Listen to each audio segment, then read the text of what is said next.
Hi, everyone. Happy New Year's. My name is Bernadette Desir. I am the host and founder of the Unleashing Potentials podcast. Joining me today, all the way from San Antonio, Texas, is Tyler Duran. How are you? Very well. How are you doing? I'm fantastic. I'm freezing in Canada. Ooh, it's cold up there right Yes, now, it isn't is. it? Snowing It and is everything? cold. Yeah, Oh, yeah. No snow yet. You know what happened though? It rained, and then all the rain froze. I tried to take my son for a walk. We had to follow the same footsteps we took to go there, half a block just to come back.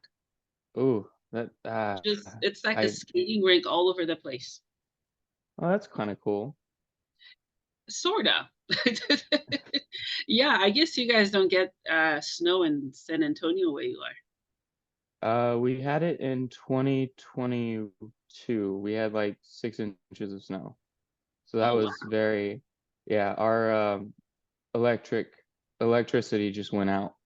Oh It was wow. bad. Yeah, Yeah. I was living in an apartment complex at the time, and the apartment Mhm. complex next to me had a whole building burned down because their power went out, and they had to use like, we didn't have like fireplaces, so they used an indoor fireplace and it burnt down.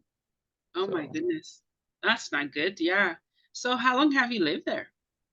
I have lived San Antonio all my life. I was born and raised. Oh wow. It's Nice. Yeah, it's the only thing that I really know, but eventually I do want to like move, maybe LA, because San Antonio is more of a um, small town like minded, because like you've Yeah. got your whole family living on one block, or something like that. Like, Yeah. we don't tend to go very far from our families. Well, that can be good and bad at the same time, but that's awesome. Yeah. So, Tyler, welcome to the podcast. I'm so happy to hear your story. Can you start by telling us who you are and what you do? Yes, my name is Taylor. I am a award-winning author from San Antonio, Texas. I am writing a fantasy series about my mental health journey in the hopes that one day it might help others, and grow hope and foster that hope within them to get help and, hopefully save lives one day by That showing is them that so they're not cool. alone. Thank you. Yes, yes. Yeah. So, how long have you been writing for? So I started writing in October of 2021. I finished and published my first book, Mhm. actually 6 days from now last year. So yeah, this is my first book ever. Like I said, it won an award, a literary excellence award, Mhm. Mhm. and it took me about a year to write it. Wow. Wow. That's really cool. So, what was your process when you were writing it? Motivation. So I had to have a lot of motivation, and reaching out to people, and kind of promoting my book gave me motivation, as well as the healing journey that came with it. Um, Yeah. a lot of scenes in there are very personal and emotional, but I felt like it was important to be vulnerable and not hold back when talking about mental health and the effects that trauma has on your emotions. So it's Mhm. very realistic, and I'm throwing a lot of healthy coping mechanisms in there, Mhm. subtly, but it can be very triggering, but there's a lot of hope underlined within my story. Yeah, yeah, I love that. It sounds like a very raw, authentic book. And maybe it's not for everyone, but it's for those who's ready to take a leap of faith into healing. Absolutely. Hmm. Healing is uncomfortable. And part of the journey to healing is learning how to be comfortable being uncomfortable. Yeah, Um, yeah. Wading into the waters of the unknown without a map or a destination other than the other side, and not Mm. knowing how to get there. So that's when you ask for help. And there is strength in asking for help. Yes, yes, I agree. Yeah. Can you take us back to your mental health journey and what got you into writing to begin with? Absolutely. So my mental health journey started more so when I was about 5. So a lot of trauma had been, uh, you know, Mm-hmm. I've gone through a lot of trauma from an early age. So my dad, who got divorced from my mom uh, shortly after I was born, he he kind of was very angry and he was very distant um, from me and all throughout my life. So it started about 5 years old where I would just feel his anger because I felt like he didn't like the way my mom was raising me. Um, he was raised traditionally Hispanic from that culture. So what that means is basically it has a lot to do with gender roles. Um, the man is the breadwinner, the woman is the one in taking care of the kids, and my mom raised me to have a voice and question things that didn't seem right. So that's where we clashed. After that, that's continuing to go on, and when I was 8 years old, my mom introduced me to my former stepdad, uh, and that's when the emotional, the the hitting, and the mental and verbal and other types of abuse started to happen, um, and not just by him but by his family. And that's when I met my older sister, who I love to death. um, so after that, while this is going on, mind you, my real dad, he he decided that he was so mad at me and my mom that he decided to leave for a year and not talk to me. Um, that happened once. Then it happened again when I was 13. And then, a lot of things happened between um, 13 and 16. 16, 10 days after my 16th birthday, my uncle committed suicide. Um, so my grandmother had to, so back when my mom was pregnant with me, her youngest brother died in a car accident. And now her second youngest brother, her only other brother, committed suicide. So my grandmother had to bury half her children. Um, about 8 months after that, my sister comes home from the army, or she comes home from the army in about May of that year. And then November 8th, 2012, she dies in a car accident. Um, she ends up burning to death, and I I have the unique knowledge of knowing what her last few moments were. Mm-hmm. Um, so I I learned that she woke up to the flames, like the smoke, coughing, screaming for her daddy to come and save her, and then her screams as she burnt in the car. So that was very traumatic for me to hear that, Mm-hmm. because for a long time I blamed myself for her death because she was doing me a favor the night she died. Um, but that specific scene is written in my book. Um, so the whole thing, the whole last few moments of my sister's passing, Mm-hmm. and it was very cathartic for me to listen to or to write, um, and a lot of other things that I carry to this day. I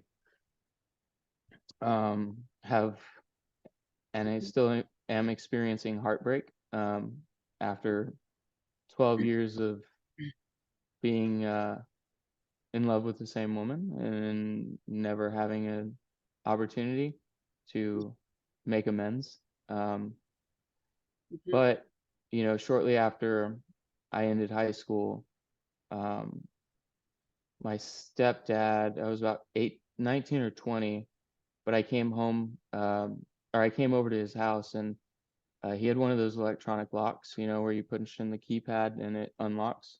Mhm. Well, he I opened the door and I decided I was walking in and I see him holding a loaded pistol, pointed at me. And I think so I know that the fact that it wasn't the possibility of me losing my life that scared me at that moment. It's the fact that I felt complete apathy in that moment. Like I didn't care. I just continued to walk in the door.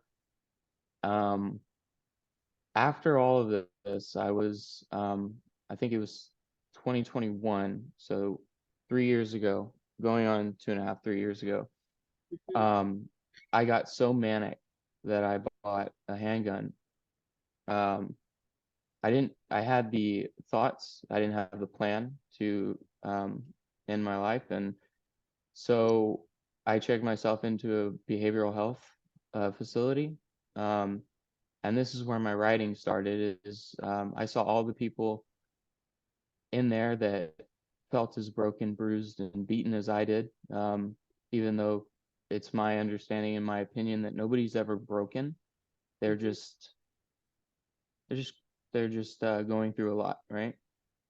So we were in a group trauma therapy session and we were asked to write a story for 10 minutes. And I just started writing this fantasy series.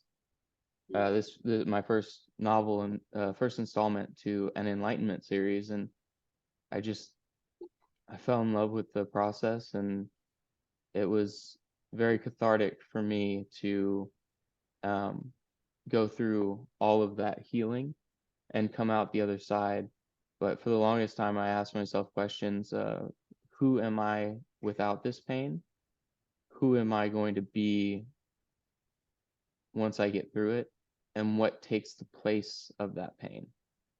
Mhm. So those are all questions that I have that I still don't know the answers to, but Mhm. I look forward to finding out. Wow. I don't even know what to say, where to start. I'm not normally speechless. Thank you so much for sharing. Um, Obviously, with everything you've shared, my question for you is who and what inspired you to share your story? I think So, you've filled us in quite a bit, but let us know. okay, so I actually dedicated this person in part of my first book. Mhm. Um, is my hero and my inspiration.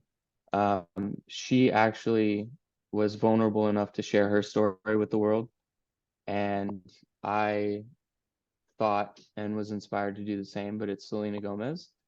And I really wanted to be a part, whether that's a small part of the movement to end the stigma that she Mhm. has started and created. And that's mainly why I'm sharing my story, because I want to help people. That's pretty profound. And I hope one day she gets to see this interview to hear that she inspired you because I don't know her full story, but she did and still is going through quite a bit. And it's one thing to be famous and people knowing your business than to not be famous and struggle in private. And Absolutely. yeah, yeah, what specifically that she did that inspired you? I know she sings and act and does many other wonderful works. She shared her story, and she was vulnerable with the world through her documentary My Mind and Me. Yes, yeah. And it's just like, I want to work with her. I want to help the Rare Impact Fund. So I want to, collaborate with her to help bring resources to those who are otherwise without it. So Mhm, I've reached out. I want to donate, a percentage of my take home, not only to the Rare Impact Fund, but I have also partnered with the Children's Bereavement Center of South Texas here in San Antonio, and mhm. I pledge to donate about 5% of my take home every calendar quarter to them to help grow their facilities and help grow their ability to help many other kids. Yeah, that's awesome. That's really cool. Um, and your story started very young. You mentioned 5. I think we have a lot in common already because mine started young. My dad wasn't really there, and my mom had to do most of the work. And then when you were describing, with culture, how the man has a role, the woman has a role, very similar as well. And that can do quite a bit of damage, I think, to anybody from any culture, especially when one gender is put down versus the other. I don't know if that makes sense. Yeah, put in a box versus like they're both put in a box and it's confined. Hmm. My dad's side of the family actually, they they've kept their distance from me. I've even had cousins, or a cousin bully me from a young age to the point where um, my dad had to step in because he was making me cry at between 5 and 8. And then, my aunts and uncles on that side, I feel like a pariah, and I feel like honestly feel like I have to earn their love and respect, even and including my dad's love and respect. I mean, I haven't heard from my dad in what is 6 months. He didn't wish me a happy birthday, happy New Year's. I don't, I mean, I'm tired of trying to grow that relationship, Hmm. because he doesn't treat me the way that I deserve. Um, Sometimes, so I have a little sister that she was born when I was 8 years old, Hmm. and he gave her the dad that I deserved and that I wanted. I do not blame her one bit. Like she had no, like that's not her fault. Hmm. Um, and my dad told me one day um, when I brought it up to him, he's like, I don't want to hear about this ever again. I don't want to hear about how I abandoned you, or your abandonment issues. Like, I don't want to hear about it. Um, and then, one of my cousins eventually told me in a conversation, he's like, "You're never invited to family functions, but you're always welcome." So it was very hard getting along with that side of the family, because it's just like they don't know who I am, and I have to act like a different person around them. Oh wow, that's tough. I very similar issue for me too, and I have siblings I don't even know exist, to be honest, and it's so hard to deal with family trauma because we love those people so much that it hurts us that they're not giving us the love that we need. It could be Absolutely. reversed as well. That's very tough. Um, did you write also about that in your book about your dad's relationship and stuff?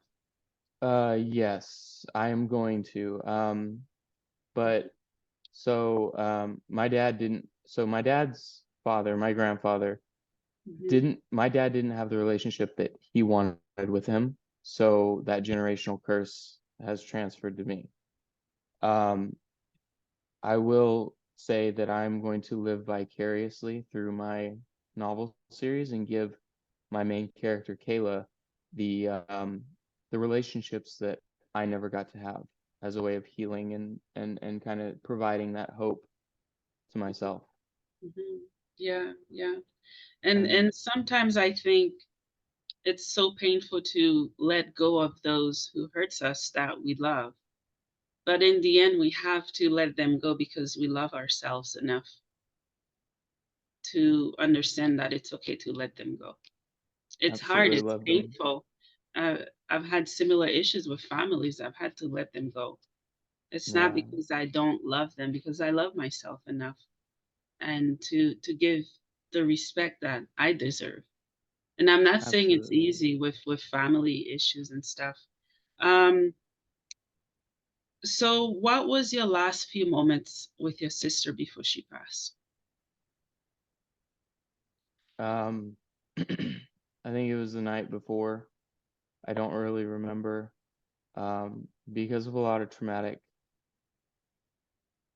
past experiences. I don't have a lot of memories anymore. I know that they're there, but I need some therapy like EMDR to unlock them.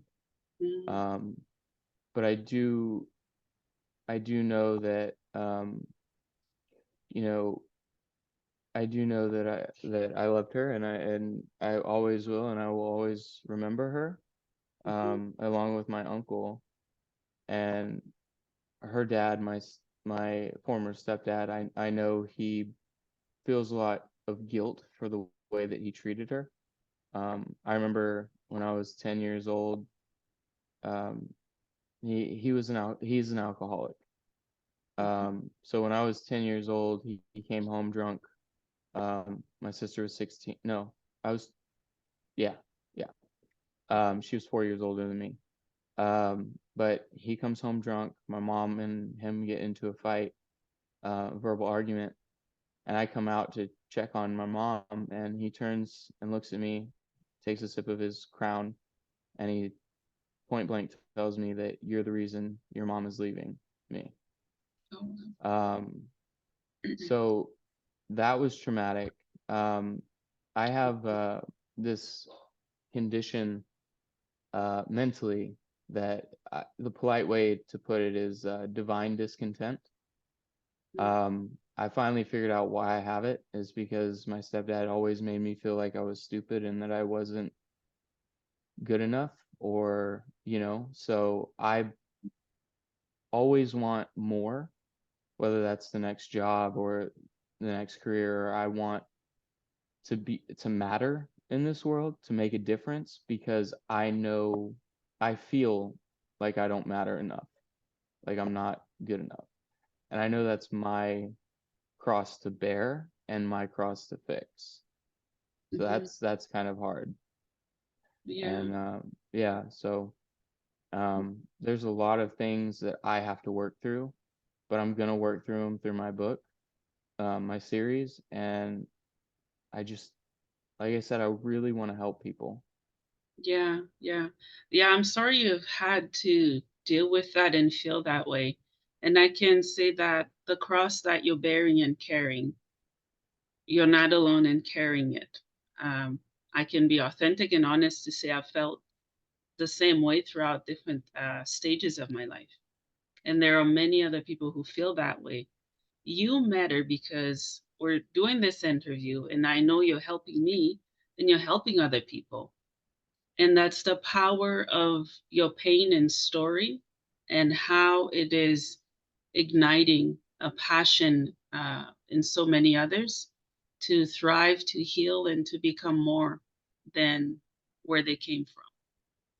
Absolutely. I was drafting a press release for my book last week, and I I came up with this quote, and I've told everybody about it, and they are just blown away by this quote.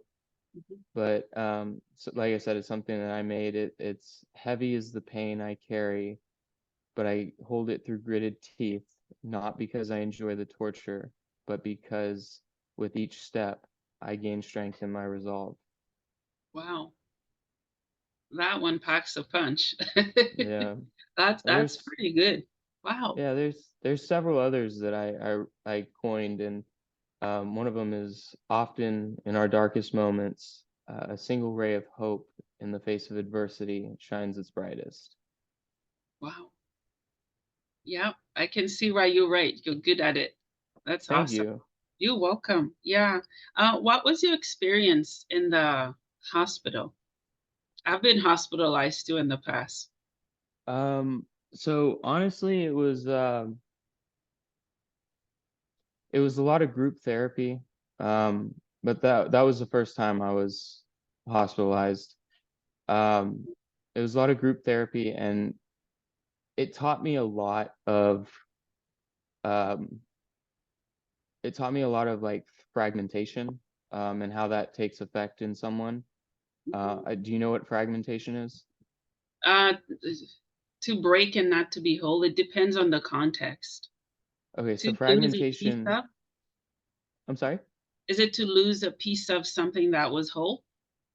No, it's basically when I talk about fragmentation, it's about being successful, really successful in one or two areas, maybe three, but everything else in your life is in utter chaos. So you might be really, really good at your career or taking care of your kids or cleaning your house, but everywhere else is just falling apart and it's neglected. Yeah, yeah. I'm laughing because I've been there. I probably still am there, and there are so many who's been there. Yeah, I love your perspective on it. Tell me more. So I have I'm still trying to figure out what I really excel at other than my books, but um I Mhm. do the second time I was hospitalized, I realized I found out that I have a lot of cognitive distortions. Um and those are minimalization, over exaggeration, like all or nothing thinking. So I realized that I have a lot of symptoms to the emotional cancer of trauma. And I have multiple versions of that cancer that I have to treat the symptoms as well as the actual um, the actual event Yeah, experience. yeah. But as far as the experience that I went through with the behavioral health hospital, I there were a lot of people in there with SI and MI. Um, do you know what SI and MI is? No, you might have to tell me what it is. I don't know. Okay. SI is suicidal ideations, Okay. meaning that you feel suicidal, and I was one of those included. Um, and MI is murderous ideations. Basically, Oh. the people that had those were military, and Hmm. they had a lot of traumatic experience from also just being in the military, as well as like their past. Hmm. Hmm. So I learned that trauma is stored in the vagus nerve, which is the biggest nerve in your body, and trauma can be passed down from mother to child. It actually happened to me. As I stated earlier, my youngest uncle, my mom's youngest brother, died in a car accident while my mom was pregnant with me, 5 months pregnant.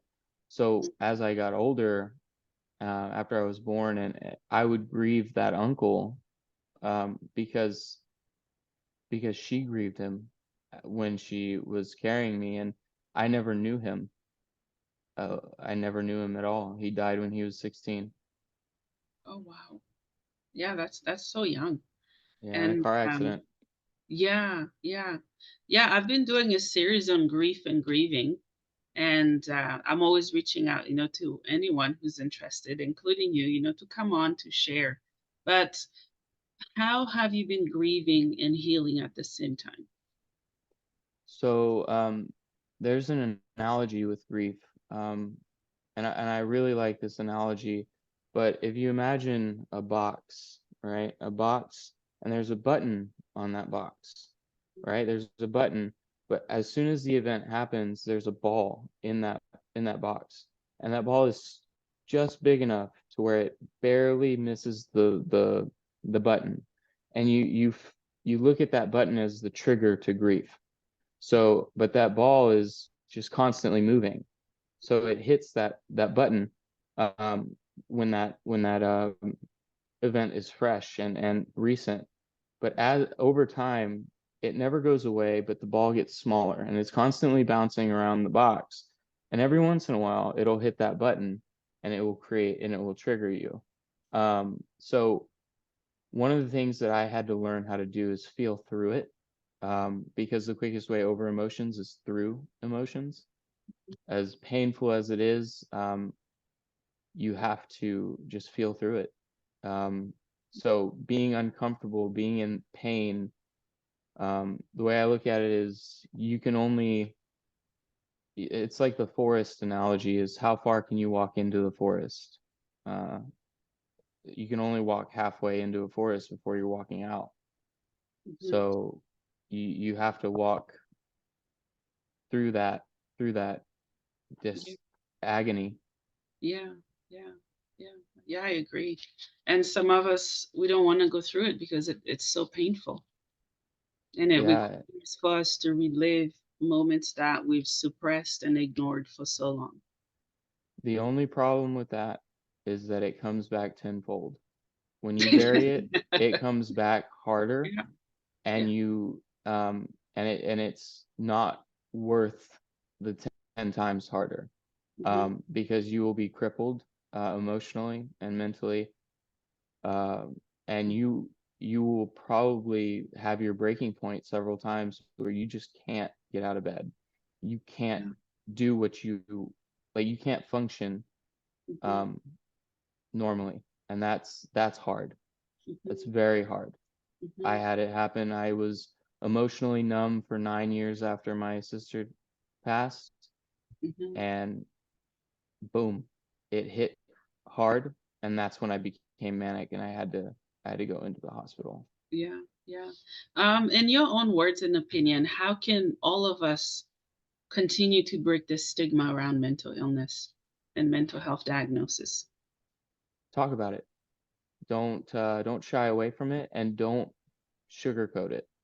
Hmm. Mental health is a very, very serious topic, and you if you sugarcoat what you're going through, or you don't want to talk about it because you're afraid of burdening someone else, don't feel like that.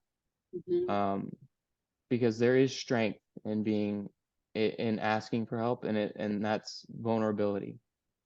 Something that I'm not good at. So I'm working on it, but it's to talk about it, to genuinely be vulnerable. Brene Brown actually did uh did a TED talk on the power of vulnerability, and she said that to create meaningful connections, you must be vulnerable. Um, so you must be vulnerable to others, and that's very important, Yeah, to let people in. And sometimes when we discuss our problems with somebody else, it allows them the opportunity to get their mind off of their problems and just create a moment, or a couple days where they aren't struggling themselves, yeah, yeah. And I to think it's help a fix. muscle. Yeah, yeah, it's a muscle that we have to keep on exercising, right?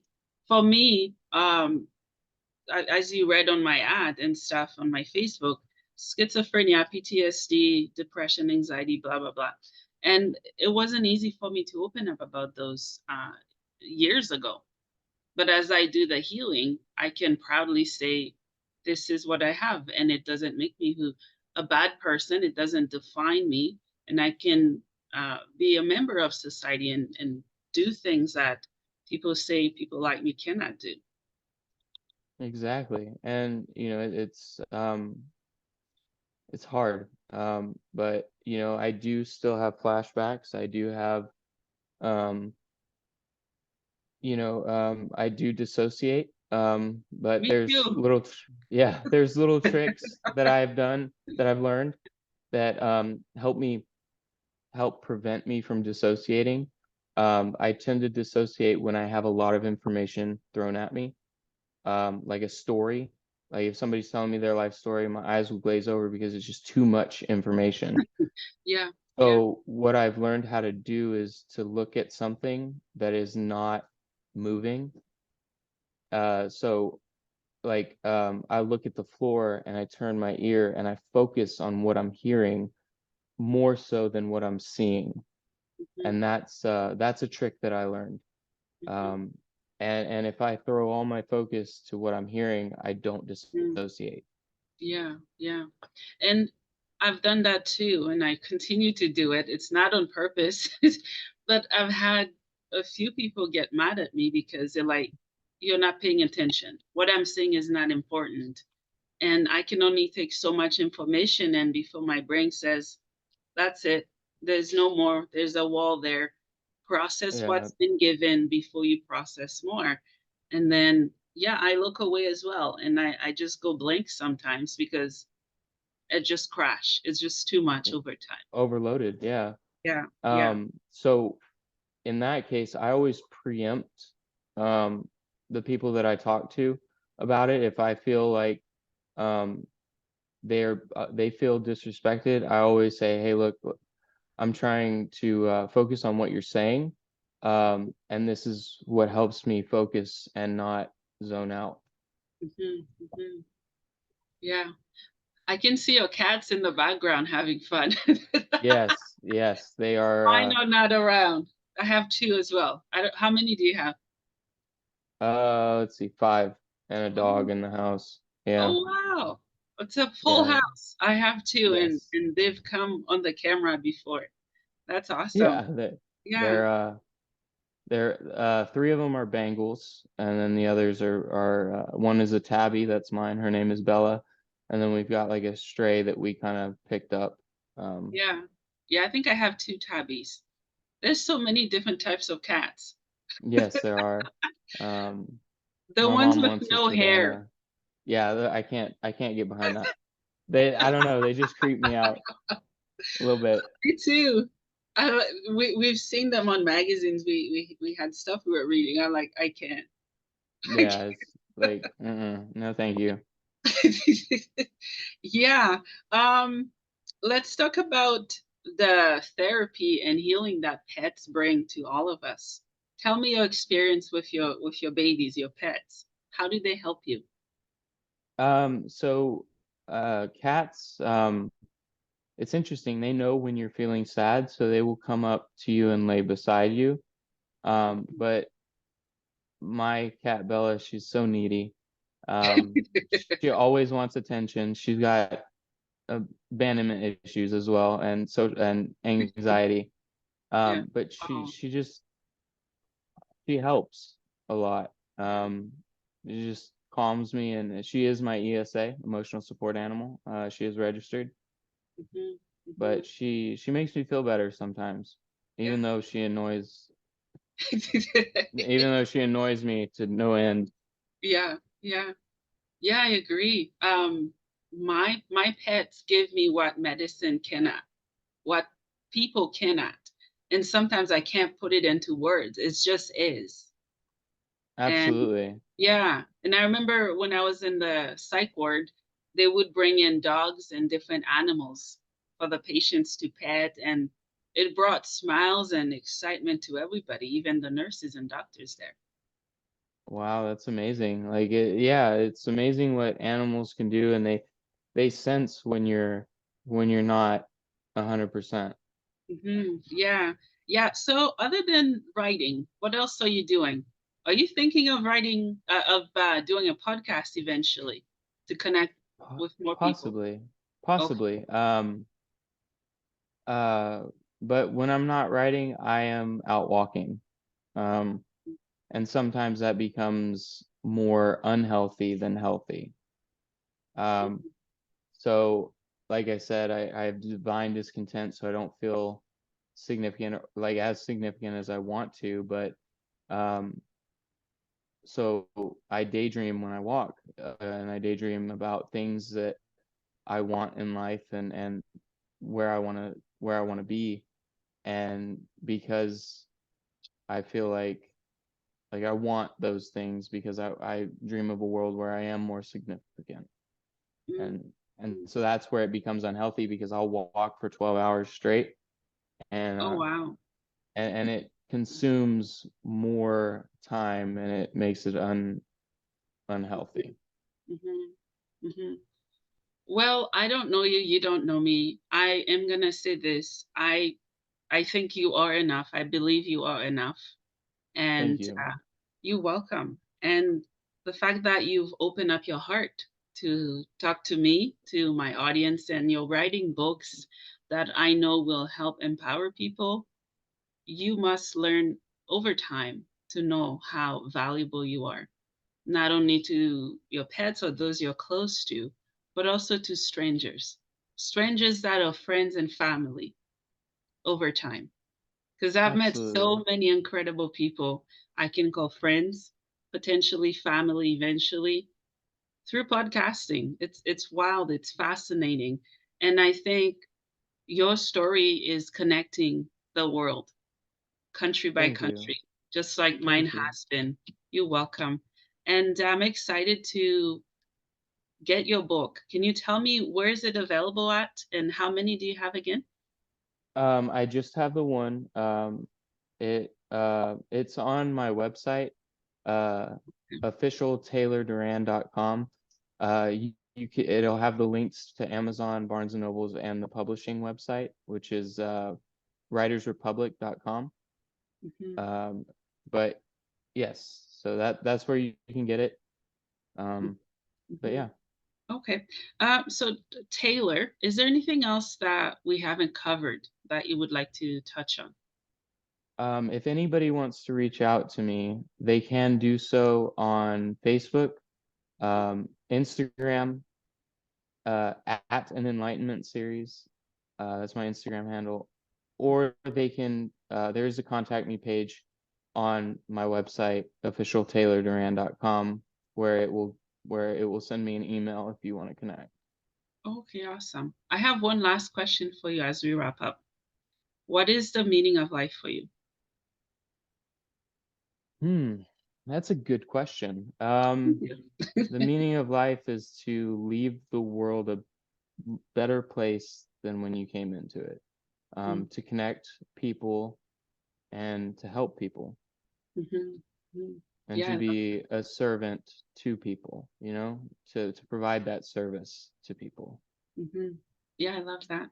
Well, Taylor, thank you so much for your time. Thank you for taking us into your journey and your pain and trauma, not only through writing, but also through sharing. Thank you so much for all you do. You're welcome. Thank you for having me on. It was an honor and a privilege. You're welcome.